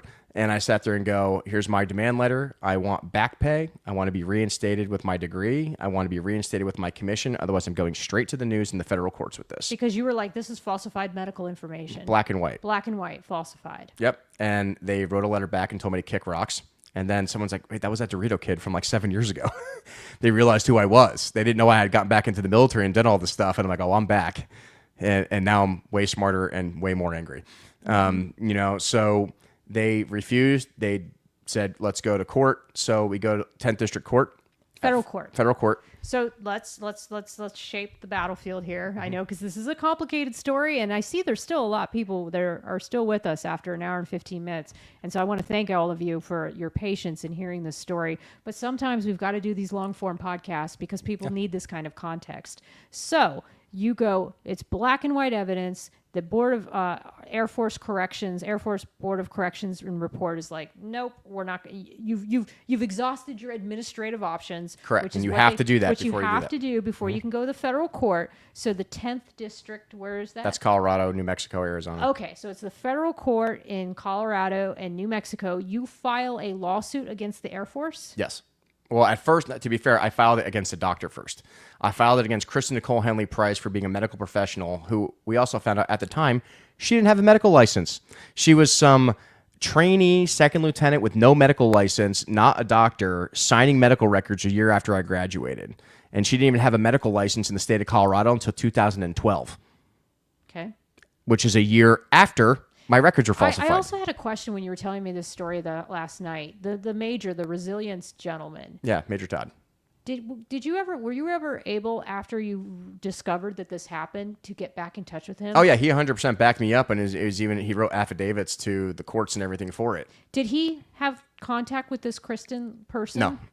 At no point in time, because he was in the counseling center, and I have no idea where this lady was assigned at the 10th Because medical when group I somewhere. read those medical records, it does say that she consulted. I thought maybe I misread it. I don't know if they've ever met. I think maybe they talked on the phone or something at some point. I have no idea. I mean, I don't know what that relationship was. But in 2017, when you were trying to go through this board of correction, he was writing, this major who you were talking to, the only person that you ever talked to on a counseling basis, he was writing letters in 2017 saying, why are you doing, Correct. And also I even vouching for your credibility. I even paid and went to an independent psychologist and was independently evaluated to show that I didn't have these actual conditions. Oh, in 2017. Yep. To say, hey, I'm qualified. Yeah, Dr. Gergich, her letters are actually on the website too if you go to the forums. I see. So in 2017, you were independently evaluated to determine if you were fit to go into the Army and be a commissioned officer. Yeah, because keep in mind, I was in school. Special Forces, and they wanted to verify that, hey, we Oh, want to totally. make sure this is fine. And right? to be fair, flight training is like one of the hardest, most stressful training in the military, and they want to make sure that the people that they have in flight training are of the best physical and the best mental shape. Sure. So that part I totally understand. But you went above and beyond, like you said, paid out of your own pocket to see a psychologist who evaluated you and made his or her professional determination that you were fit for duty. Yep. So you do that. Yep. You have affidavits from the major that you saw even while during this period. Yep. And you go to district court. You Yep. try to take her to court. Yep. The person that was not practicing with a medical Yep. license. So we had her served at her house by the sheriff's office because she was in Maryland at the time, I think. Mm-hmm. And we found her obviously because the courts are going to find you. Yep. And we offered her a plea. We said, if you testify and tell us who told you to change these records, we'll offer you immunity in the case. And she refused. She refused and immediately demanded protections from the U.S. Attorney General. Okay. So the case went from DeRito versus Kristen Nicole Henley Price et al. To DeRito versus USA. Okay. So now it's back to the Air Force that you're suing instead of her. Yep. Because she's got this protection over her because she's As a still government employee. She's also on active duty at this point. Yep. So she is using the protection of the government to shield any kind of liability. So then you go against the Air Force in federal court. Tell me what happens next. So we go to mediation at first because even the judge was like, we shouldn't let this stuff into open court because the evidence is pretty black and white that you guys did this. So even it was at the time, he was Chief Justice Bremer. He goes, yeah, so you guys might want to try to find a way to settle this. And I offered them a plea right there on the phone conference with the Pentagon. I said, look, I want back pay. I want my degree back. I want to be reinstated as an officer. And I want my medical records corrected. You're just asking for everything that you... I've only asked for things that I've earned. had. I've never asked for anything more. And they sat there and said, no. 10 minutes later. All right, forget the money. Don't care about the money. Give me my degree. Give me my commission. Correct my medical records. No. Don't even... Yeah. Okay, I don't need my degree. I already have 2 more. How about my commission and correct my medical records? No. Okay, how about you guys just correct my medical records? No. I even offered to sign an NDA. And I said, I'll never talk about this ever again if you guys just do the right thing. And they said no. So then... So this is the mediation before open court. Open federal court. Yep. So then they file a motion 12-6 Bravo stating that this is a tort claim and that we can't sue under this because it's not... The Air Force does this. Yeah, we said we had to file under a tort claim and we filed it the wrong way. So motion 12-6 Bravo to dismiss. So we get it dismissed out of the actual court. So we go to the 10th District Court of Appeals, which is right below the Supreme Court. So you appeal the federal motion court, 12-6 Bravo. The dismissal. Yep. And the judge comes back, all the appellate court, and they say, Mr. DeRito, you are correct. The United States Air Force violated your constitutional rights, and your records were changed in an error or an injustice. However, so they backed up that these medical records were not properly the evidence does not show that documented. Yeah, exactly. They agree that the evidence is very speculative and that I had all the evidence on my side. And then they state, because of Parker versus Levy, that the military is a separate society and should be treated as such, and therefore we cannot tell the military what to do. You will have to direct the executive branch to force the Air Force to change your records. So I'm like, you got to be kidding me, right? Like I said, the next appeal would have been a writ of certiorari to go to the Supreme Court, but that's $2 million. I'm like, all right, let's... Oh, so you had... Okay, that's an interesting factoid. Mm-hmm. So if you had $2 million just sitting around, you could have appealed... To the Supreme Court. To the Supreme Court. Yeah. And some people who have tons of money sitting around could have maybe done that. If anyone wants to give me $2 million to go to the Supreme Court, let me know. Right. But it's too late now. Right. Yeah. But, well, it's not too late. I could still technically file if I really wanted to because I got a motion to dismiss without prejudice, which means I'm allowed to refile at any time given new evidence, right? So if you refile with new evidence, do you start at the bottom or do you start at the after that I would appeal? I would start after the appeal. So I would just go right to the Supreme Court with it. That's what with prejudice means. No, without prejudice. Without prejudice. With prejudice means you can't refile, get this case out of the court without system. Without prejudice. Yeah. Okay. So that's one round of ammo we're saving the magazine for theoretically down the road. Because what I did is that, all right, well, I'm going to go to the President of the United States now, and I'm going to go to the Secretary of Defense. And I do. Right? So now it's like 2020 time frame. And this is kind of like Adam's chapter 3. And again, all those who have stayed with us, I thank you so much. This is really chapter 3 of your story. And this is the chapter called Advocacy. Because this is now, you've exhausted every option. You've done the administrative option. You've done the federal court option. you're still serving in the National Guard. You're enlisted at this point, and you're like, you know what? Working in the oil field. Working in the oil gas, man. And you're like, I'm going to get political. So tell me what happens. Yeah, so I go on Andy Stump's Cleared Hot podcast, and it blows up everywhere, but most people accuse me of lying. There's no way this story is true. Yes. There's no way this is going on. And if you guys go to Andy Stump's podcast, episode 137, episode 137, as I did last night, you look through all the comments, and nobody, no, I wouldn't say nobody. I would say it's like half and half. Yeah. Half believe you, half don't. Yep. But did they go to your website? Did they read your documentation? No, people are lazy. They have the attention span of a squirrel.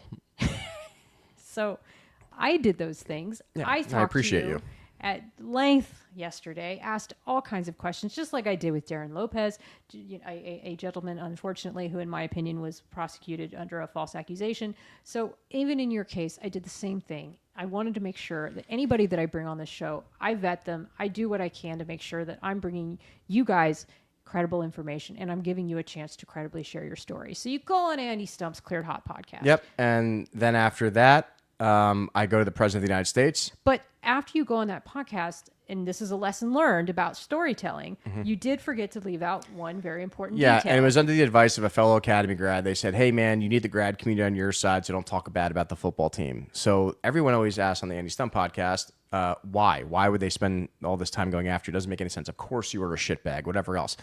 And to be fair, one thing that didn't help me was the Air Force's reply to the 10th District Court of Appeals. And this is what people, when they Google me, they misinterpret this. The defendant gets to write their side of the story first. Then the plaintiff gets to write their side of the story. And then there's the judge's decision after that. But if you don't pay the $50 to read the entire 50-page dissertation on that, you only see the first 2 pages on like justdeallaw.com. And then the first thing that the Air Force Academy says about me on this official federal court document is Adam DeRito was having an inappropriate relationship with a 13-year-old, which didn't happen. And we discussed that story. There's a lot of context on it. But what they were trying to do was they were trying to destroy my character with public opinion, because the second you write that, even though it's not true, like, it destroys your credibility. Because this is such a complicated story that most people are not going to do the deep dive that I did. Correct. To try to get the full On top context. of that, I wouldn't be in the United States military with a secret security clearance at the time in Special Forces if any of that was true. So we immediately replied back to that response and try to sue the government for slander and libel, because they clearly lied and not falsified. They just said lies in a written document and publicly. But then the court comes back and says, well, you can't sue the government for slander and libel, so they can say whatever they want about you in federal court documents. Yeah. I'm like, this is awesome. So now you're not allowed to sue the military. So now when people see that online, they immediately think I'm this horrible person, even though like they're missing so much context out of that. Right. So I go to the President of the United States. I go to the DOD Pentagon IG. I go to the Secretary of Defense. So Lloyd Austin, Joe Biden's office, and the DOD IG at the time. And then I get on Denver 7 News again, which you can see those news clips on YouTube about it. And the president offices comes back, we're referring this to the case of the IG. Same thing with the SecAF and the Secretary of Defense. We're going to refer this to the IG. The IG comes back and says, well, we pulled up that court document and it says you were a total shitbag with a 13-year-old and all this other stuff, so we're not going to even investigate this case. These are just lazy people that don't want to do their homework, Adam. Incredibly lazy. Yeah. I mean, that's the part that just blows my mind. Right. These are government officials that don't take the time to care enough about somebody's case. Right. But they tell me I have to go through another administrative process, right? So since I exhausted these administrative processes yet again, I'm kind of at like a hold. I'm like, all right, well, what do I do next? I don't have any new evidence. How do I oppose this? So I actually get called up for active duty at the time. So now it's right like August 2020, right? Or 21? No, it's 21.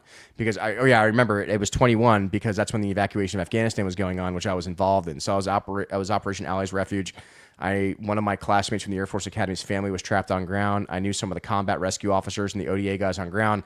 So we coordinated to get his family evacuated and got about 36 people out of Afghanistan. Soon after that, I had gotten married to my fiance at the time. I got called up for active duty. I left for Fort Bliss in October, deployed to the Middle East as an 88 Mike truck driver, and then soon was reassigned as a 35 Fox, which is an intelligence analyst because of my knowledge in oil and gas, and I was helping doing operations in CENTCOM. Next thing I know, I'm reporting weekly to the G2 to General Kurilla as an E4. I'm getting to travel to Jordan and work on the Syria border mission for drug trafficking, Captagon, IED attacks, drone strikes out of Tower 22, and all the other bases we have up there in Syria. built up my street cred a lot. Did an active combat deployment in a combat zone. Did a job way outside of my scope of responsibility as a certified parachute rigger. Got coined by everybody. Got all these awards. I'm like, all right, now I have street cred. Now I can come back and say, do you believe me now? Yeah, like you did the work. You did the work. So I come back after that. Ended up getting a divorce because my wife had an affair the entire time I was gone. So going through that, then I had major surgery. I got injured when I was overseas. I had to have 2 reconstructive leg surgeries. So that was a fun time. So I'm hanging out on opioids, trying to recover, going through a divorce, trying to go back to work in the oil and gas industry and rehab myself through physical therapy and learn how to walk again. Just me and my dog hanging out. And then we find out that the Air Force claimed that they had changed my medical records and that we didn't have to do anything anymore. And I'm like, what are you talking about? This doesn't make any sense. Because what happened was I came back from deployment and I transferred to civil affairs. So I switched from the guard to the reserve. So I instantly got promoted to E5 because a slot was available.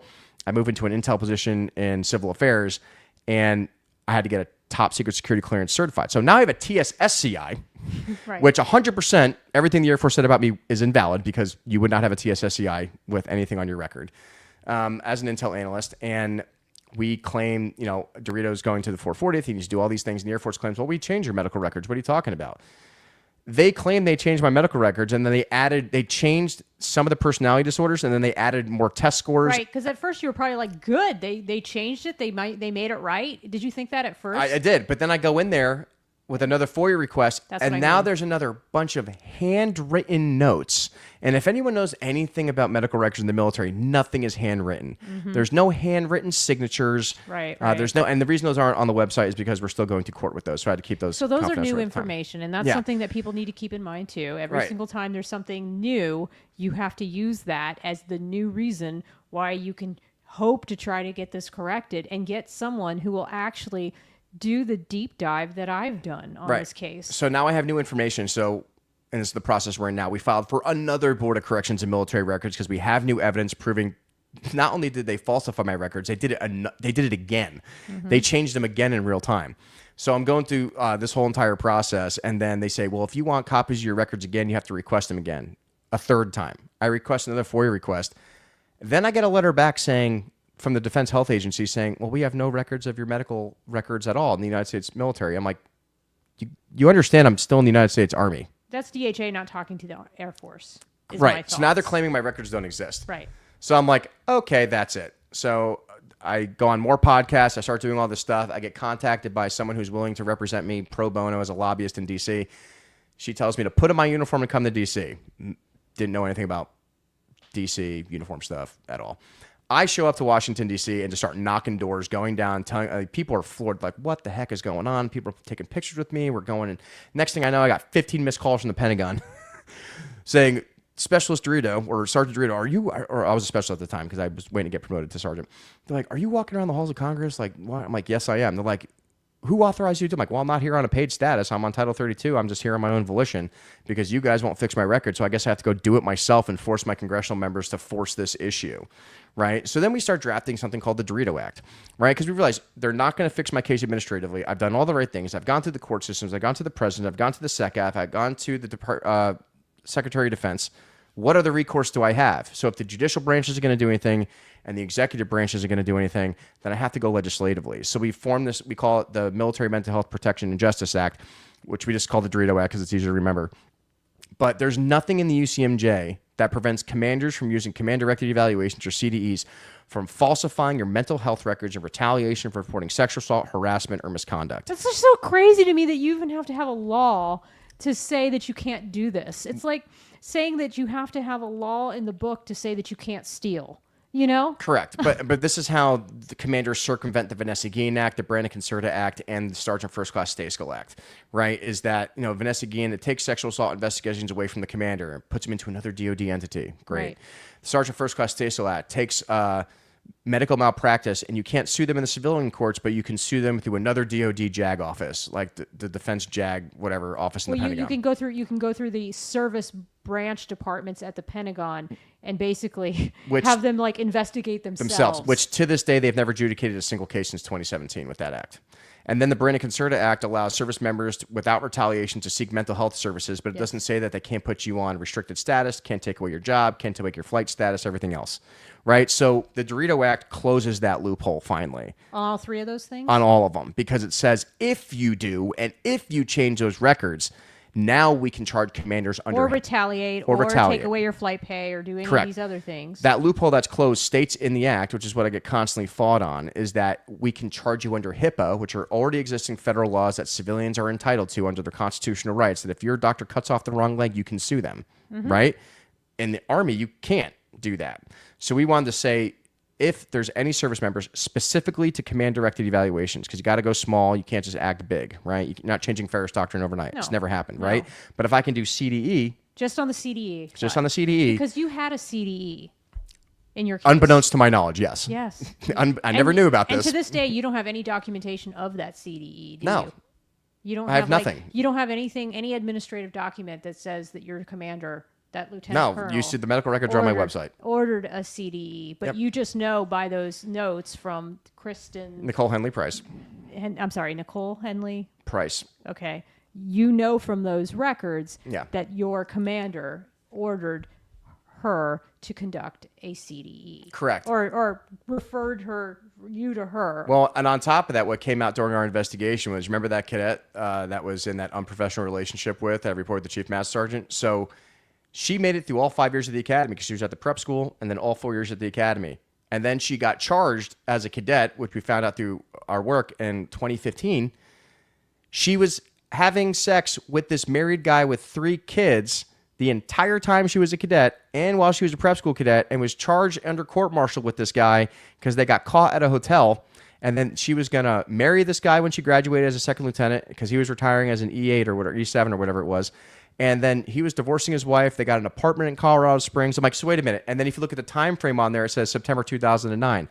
So that was the exact time frame that I reported and the exact time they accused me of fraternization. So the reason why that girl and all her friends accused me of fraternization because they were covering up for her unprofessional relationship with a senior enlisted person of the United States Air Force Academy, which is McMail versus USA. You could look it up on the internet. Her name is abbreviated as HL, right? Mm-hmm. It lays out the whole thing.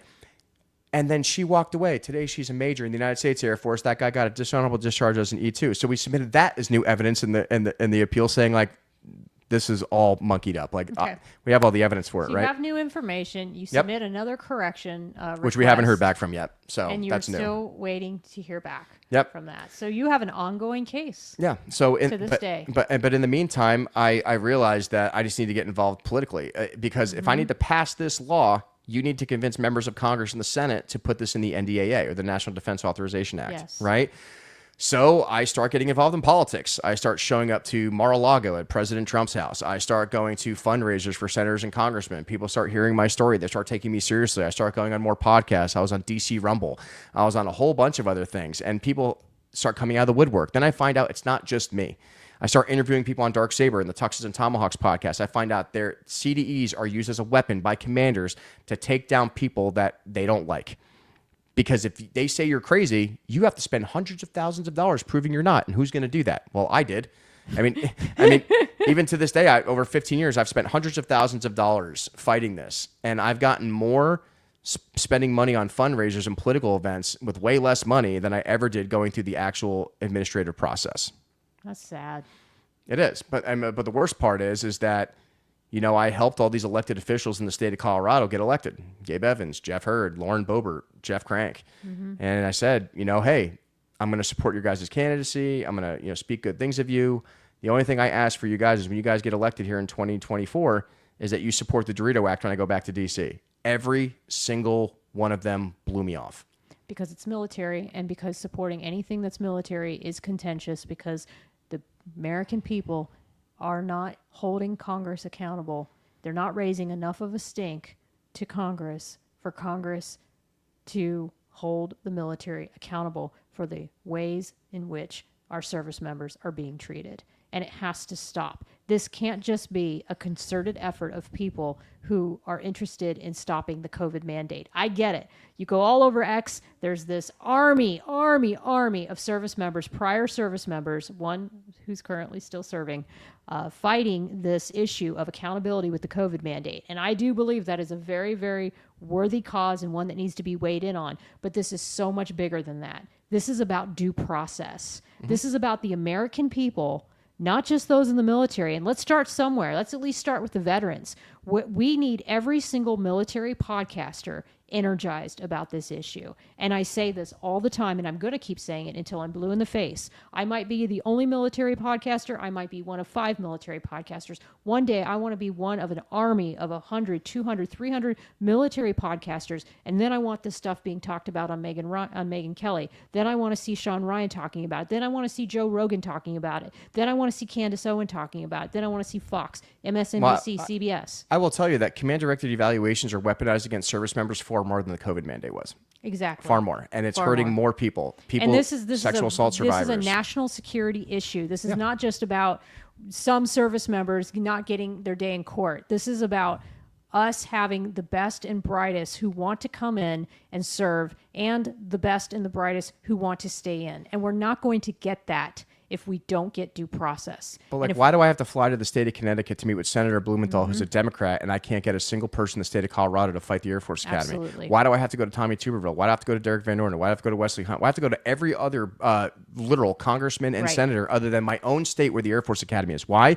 Because the Air Force Academy is the one paying their political donations from the football team. That has to stop. So that's why we're having this show. And you got very, very close, as we are now almost at the 2-hour point. Actually, we're only at 1 hour and 40 minutes, which makes me very happy that we didn't go as long as I thought we would, but because we're kind of closing up. But I want to say you got so close to getting this act passed this year. We did. Tell me a little bit about that. Yeah, so we had a sponsor on the floor, and I won't say specific members because they like to keep that quiet. Sure.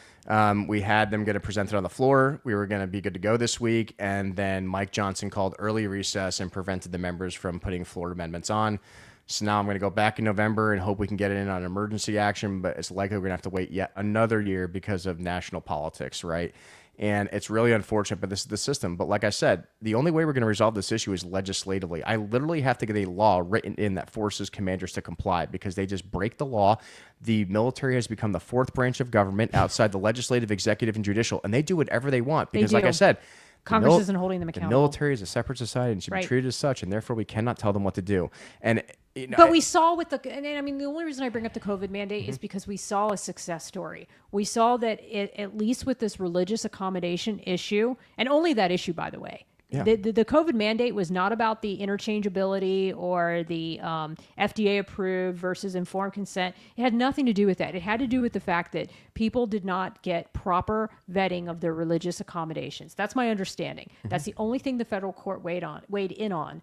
But my point being is that the federal court said you can no longer implement a COVID mandate. And we've seen this in federal court for another issue, too, that I want to talk about on a future podcast with the BAH issue. We have seen federal courts weigh in on military issues. So they are willing to do it. But they're not forcing them to comply. Yeah. That's the problem. And that is the problem. They're not, even if they weigh in and they have a judgment, a lot of times the military is not complying with those judgments. Yeah. That's what's happening with this BAH issue that I want to bring up on another podcast, is that even when the people are vindicated in federal court, the military sometimes doesn't comply with the federal court's orders, is my understanding. And like I said, I'm still serving. I reported in the 440th. My battalion commander at the time was Tulsi Gabbard, before she became the director of national intelligence. And she ended up pushing my package for 38 Gulf, and I got accepted for direct commission as a captain. So the funny thing is I'm still serving, soon to pin here as a captain. I'm still in the military. I'm still serving in oil and gas. I am involved with most of the major political players in the United States. And I've done everything. Most service members are never going to go as high as I have.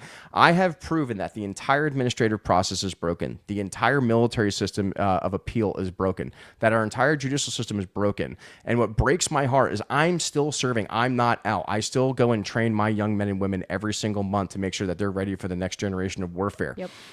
And we can't give up. But if our service members raise their right hand to protect the Constitution against the United States, all enemies, foreign and domestic, but the biggest domestic enemy is the enemy within the military, and that they're violating our own constitutional rights, then what are we fighting for? I agree.